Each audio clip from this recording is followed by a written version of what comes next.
Hey, it's Arrow, and this is Defrag. Why you should defrag, who should be defragging, and what is the purpose behind the defrag. Defragging is something that I've been doing since November of 2017. It's asking yourself questions.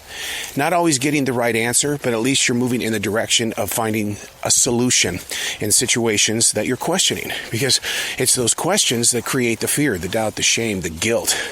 It's there. It's always in front of you. When you look in the mirror, how many times do you smile or do you frown? Do you just sit there and go, whatever? Defragging is breaking it down. So we're going to defrag, and really my goal is to kind of plant a seed inside your thoughts to figure out how we can get you to defrag without taking away from what's already in your day. I should explain these defrag conversations are actually created while taking a walk, a transition walk with my pointer. She is my 9th rescue. And it's kind of a bitter cold day out here.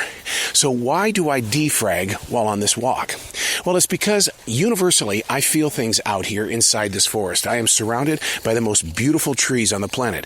More importantly, I have to stop like in this moment of now because my dog is taking a dump. I'll be right back. Her journey is complete. The ground has been mopped up. You want to go that way, Jazz? Okay, we'll go this way. So, defragging the defrag. I do question myself many times about why do I defrag it. It seems like I'm putting more of a footprint here than what I need to be doing, because it was Bruce Lee that said, don't ever show your enemy what you know. Your knowledge is power, because once they know what your weaknesses are, well, you now belong to what it is that they're doing. I didn't get to do the defrag handwritten journal yesterday, and the reason why is because my schedule has kept me on this very tight tour where you wake up and you're gone, and then you don't get home until midnight, 1 o'clock in the morning, and writing at that time is, I'm not ready to wake up the mind. So you kind of guilt trip yourself by saying, you didn't defrag. But because it is such a writing habit that it's one of those things where it's like if you ate chocolate every day at 2 o'clock for a week, trust me, when you go into the next week, every day your body's going to be saying, it's 2 o'clock, isn't it? I need some chocolate right now. So the question is, or the defrag is that who should be defragging? You work with people. You have people in your family, loved ones. You have some that you don't get along with, others you love way too much. But yet they have those moments where things don't go quite as smoothly as you wish. For instance, here we come. It's almost Christmas. I grew up in a household where I dreaded Christmas because my sister would always throw fits because she didn't get what she wanted, or, oh, it broke already, or why do the boys always get this? So I wish I would have known about defragging back then, because what I did on Christmas Day, I stayed away from family. I retreated to my bedroom so I could listen to American Top 40 with Casey Kasem. I wish I knew there was a way to let go, to be able to get into a zone where I could help heal, where I could listen to my heart and find out, okay, what is it about your sister screaming and hollering on Christmas Day that drives you crazy? And I think it's because it's like, can you just be grateful that you got something? We grew up in a household where the Salvation Army is who provided the gifts. You get gifts from the Salvation Army. You're grateful for it. You're not going to get that best toy on the market because they just don't deal with that. And what they get is what's donated to them, and then they have the heart to share it. So in getting back to the question, the defrag is that who should be defragging? I think we all should be in our own special way. Be it handwritten, be it into the microphone of your smartphone, be it somewhere. Just have a conversation with the inner core of your presence. And that's a lot for people to handle because we're so far into the past or we're so deep into the future that we have totally forgotten about, hey, I'm on a transition walk on a very cold day, 1 week away from Christmas, and hey, I'm loving the moment because if you can tell, it ain't raining. There's no wind out here. I'm grateful for the rays of light that are right here with me.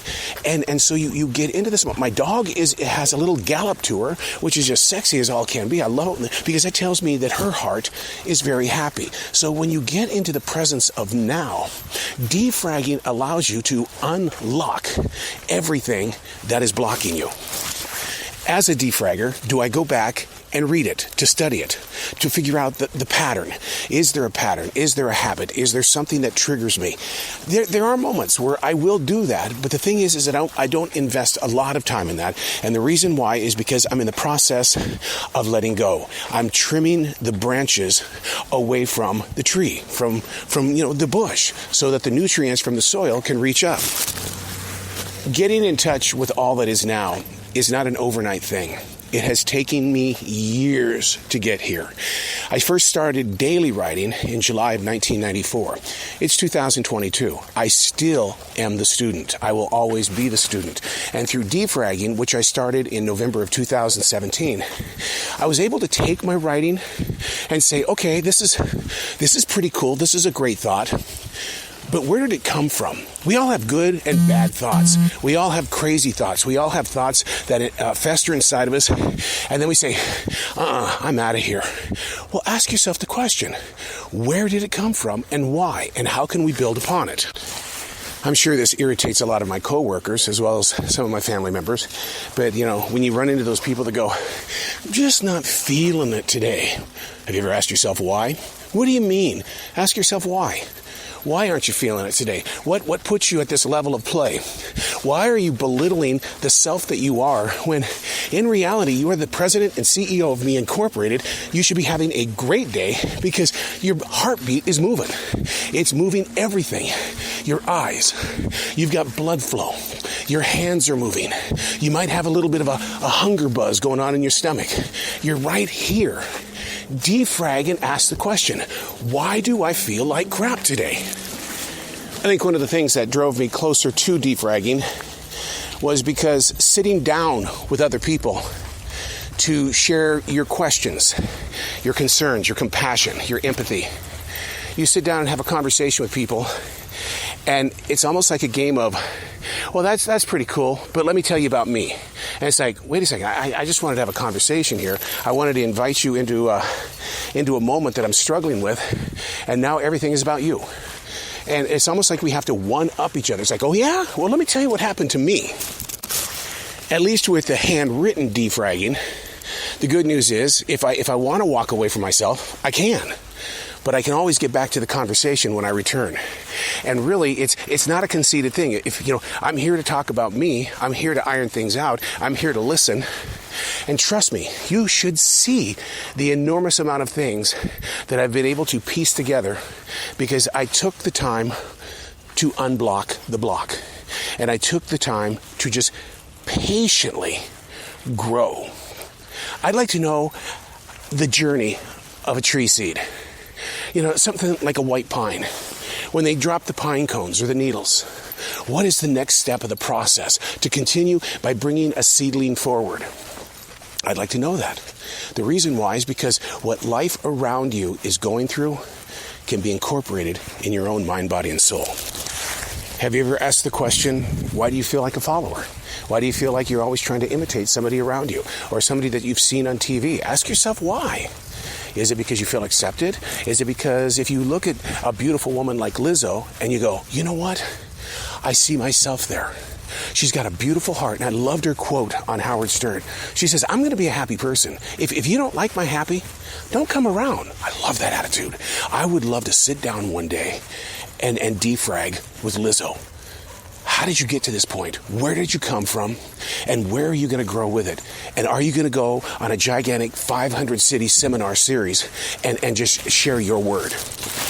Now, there's a big chance you're probably going, so why in this conversation, this defrag, did he have to stop the recorder to talk about how his dog was going to use the bathroom? And I'll be very honest with you, because I've asked that question myself this entire conversation. And that is that this is about reality.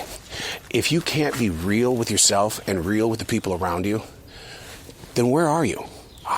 That's your first question when you defrag.